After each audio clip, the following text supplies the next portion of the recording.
গত বছর ডিসেম্বর মাসে মুখ্য সচিবদের সম্মেলনের সিদ্ধান্ত সম্পর্কে প্রতিটি জেলায় প্রশাসনিক আধিকারিকদের অবহিত করতে আজ ধলাই জেলায় এক কর্মশালা অনুষ্ঠিত হয়।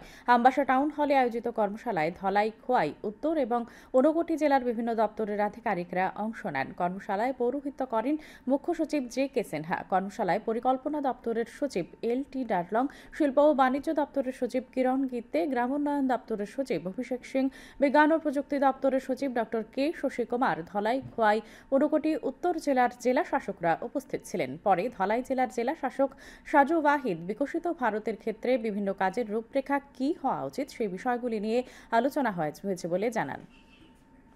इसके ऊपर डिस्कशन हो रहा हूँ और 2047 विकसित भारत को सामने रखकर हमारा जो मैन्युफैक्चरिंग सेक्टर और इंटरप्रेन्योरशिप डेवलपमेंट में हम क्या क्या कर सकते हैं, क्या क्या हमारा आगे लेके जाना है और कहाँ कहाँ हमारा गैप है और क्या क्या अपॉर्चुनिटी है और डिस्ट्रिक्ट लेवल में हमको क्या क्या करना है, इसके ऊपर डिस्कशन चल रहा हूँ।